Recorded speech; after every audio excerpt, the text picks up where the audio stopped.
صرخت في عروقنا الدماء. نموت نموت ويحيا الوطن. إذا الشعب يوما أراد الحياة فلا بد أن يستجيب القدر، ولا بد للليل أن ينجلي، ولا بد للقيد أن ينكسى. حماة الحمى يا حماة الحمى، هلموا هلموا لمجد الزمن. لقد صرخت في عروقنا الدماء. نموت نموت ويحيا الوطن.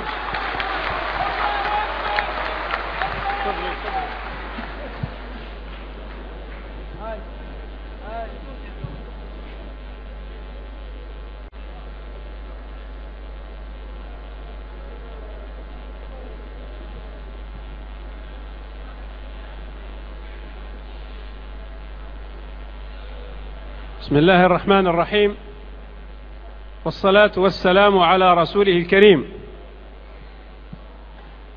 أرجو من الجميع إن شاء الله شوية هدوء حتى نبدأ إن شاء الله هذه الندوة، هذه المحاضرة.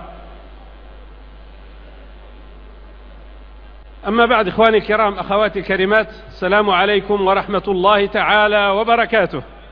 أود أن أبدأ بأبيات شعرية لأبي القاسم الشابي، ولكنكم بدأتم بها، فيطيب لنا في اتحاد المنظمات الإسلامية في فرنسا أن نستقبل لأول مرة الشيخ عبد الفتاح مورو الذي يحضر معنا هذا اللقاء، جزاه الله خيرا.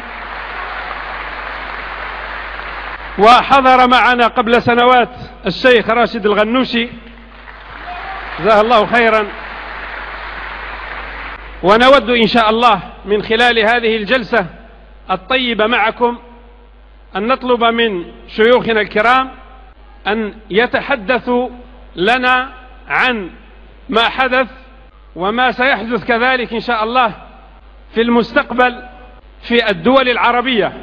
هذه الثورات العربية التي انطلقت من تونس مرورا بمصر ووصولا وعبورا بدول عربية أخرى. سيكون الحديث إن شاء الله عن تداعيات الثورة العربية، وسنأخذ كنموذج الثورة في تونس. ما هو مستقبل تونس في ظل هذه التغيرات الطارئة؟ الشيخ عبد الفتاح مورو عاش في تونس وبقي في تونس وظل في تونس. والشيخ راشد الغنوشي الغني عن التعريف مؤسس حركة النهضة الذي عاش في المنفى، أحد مؤسسي حركة النهضة ورمز في الحقيقة لحركة النهضة، الذي عاش في المنفى ودخل مؤخرا إلى تونس والحمد لله رب العالمين. الحديث أيها الإخوة الكرام سيكون عبارة عن تدخل الشيخ عبد الفتاح مورو أولا، ثم بعد ذلك لمدة 20 دقيقة، ثم بعد ذلك الشيخ عبد الفتاح يأمرني بأن الشيخ راشد يبدأ الأول، والشيخ راشد يقول بأن الشيخ عبد الفتاح هو الأول. أيوة، أنتم راكم تشوفوا على هو يبدأ، أنت هو يبدأ. الشيخ عبد الفتاح يعطي أوامر، خلاص الشيخ راشد إن شاء الله سيبدأ. لا أطيل عليكم أيها الإخوة الكرام، سأعطي الكلمة إن شاء الله للشيخ راشد، وبعد الكلمة للشيخ عبد الفتاح، وبعدين الكلمة للأستاذ عامر إن شاء الله يعني أحد الإخوة التونسيين الذين كذلك عاشوا في المنفى، وكيف ما هو دور الإخوة التوانسة والجالية العربية في الخارج في الأحداث التي وقعت في تونس، هل كان لهم دور أم لا؟ فسيتطرق كذلك في ظل 5 أو 10 دقائق إن شاء الله للحديث عن هذا الموضوع، وبعدها سنفتح إن شاء الله مجال للنقاش. بارك الله فيكم. تفضل شيخنا الكريم. الحمد لله نحمده ونستعينه ونستغفره ونعوذ بالله من شرور أنفسنا وسيئات أعمالنا، والصلاة والسلام على رسول الله وعلى آله وصحبه ومن والاه. الإخوة والأخوات القائمين على هذه المنظمة العتيدة، اتحاد المنظمات الإسلامية، الشيخ الفاضل الشيخ عبد الفتاح مورو، أيها الإخوة والأخوات، السلام عليكم ورحمة الله وبركاته. الأخ الكريم ذكر أني غبت عدة سنين. إذا كان المقصود هو 20 سنة فيكون الرقم الصحيح أن الهارب لم يمنعني من تونس، وإنما أيضا منعني من معظم بلاد العالم ومنه فرنسا. فآخر مهرجان، آخر مؤتمر للبورجيه حضرته كان سنة 89، فهذه 20 سنة. ولذلك لم يكن عجبا أن أحد الإخوة إذ هنأني بالعودة إلى تونس قال أنا لا أهنئك بالعودة إلى تونس بعد هذه الثورة المباركة، وإنما أهنئك بالعودة إلينا في العالم العربي. قلت بل العودة إلى العالم، لأن الهارب حاصرنا ليس في تونس وإنما حاصرنا في العالم كله.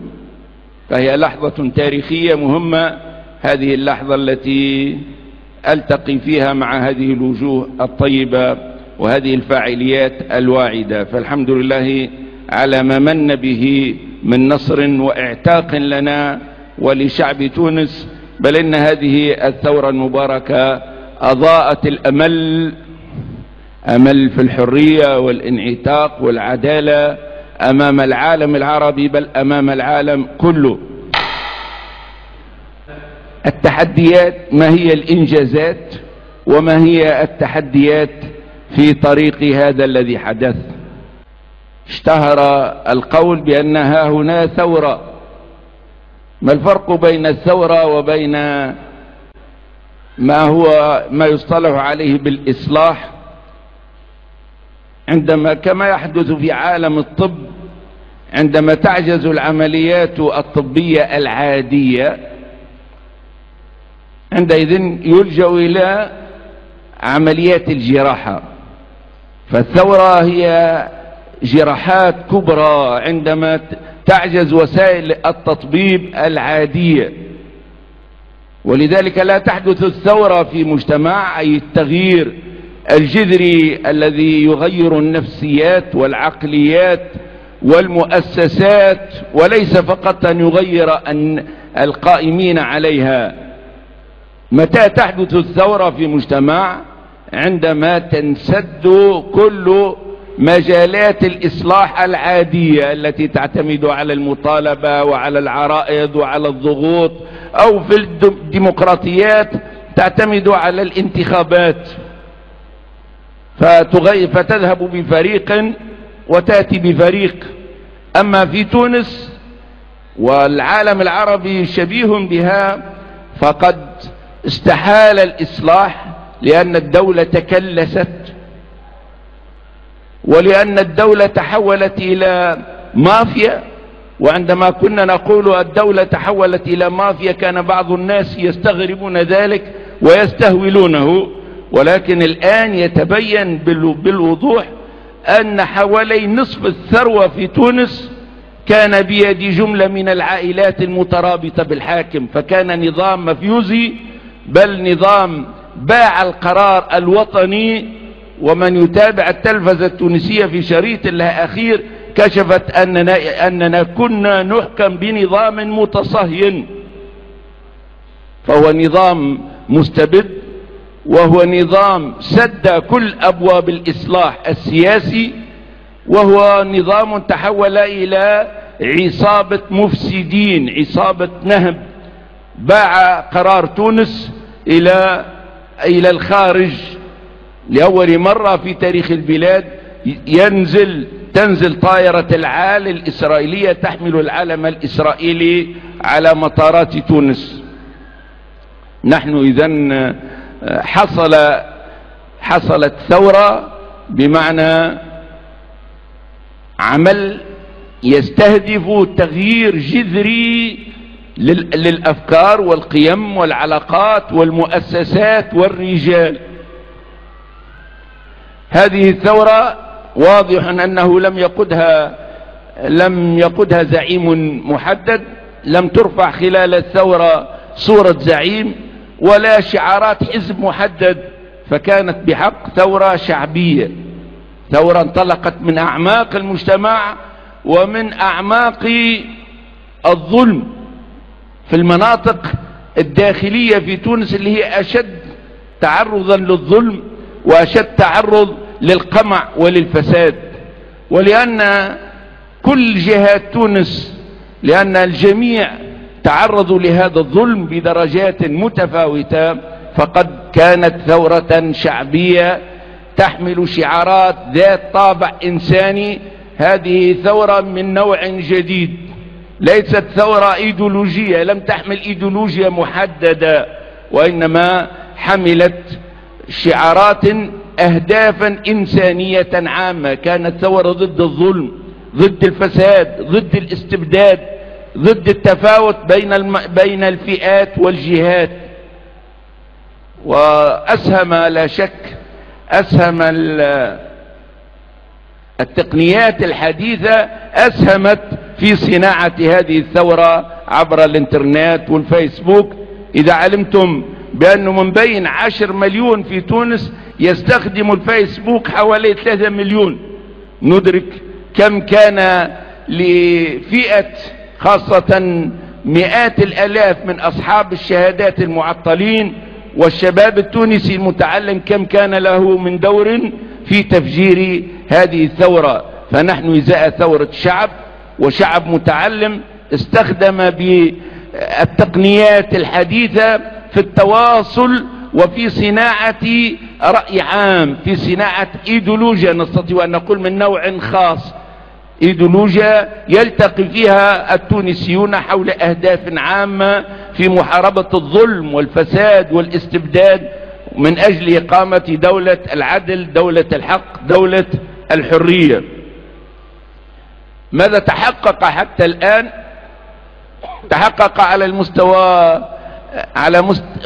على المستوى الداخلي أن عوائل ديكتاتور ملتصقة بالديكتاتور كانت تسيطر على حوالي نصف الثروة، هذه تم اقتلاعها بوسائل سلمية مدنية حضارية.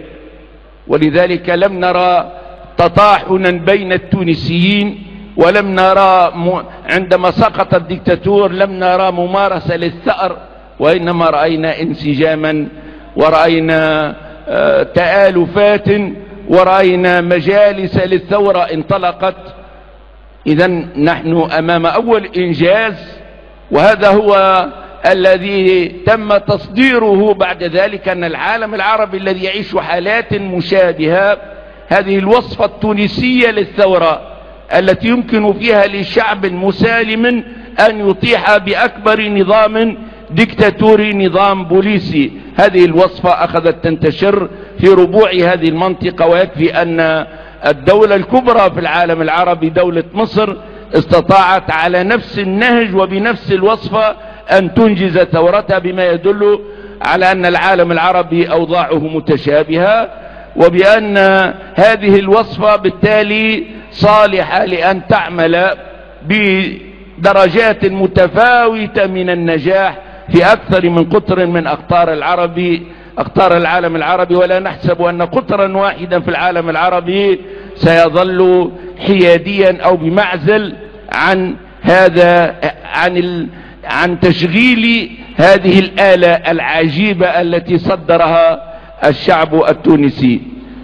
أن أنجز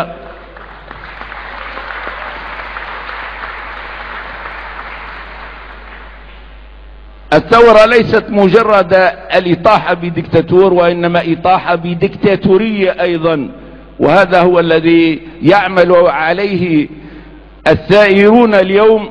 هم يلاحقون بقايا الديكتاتورية، مؤسسات الديكتاتورية سقطت، الغرفة الثانية البرلمانية، العمل بالدستور الذي وصنعه تشريع عام، وألغيت أو سقطت حقوق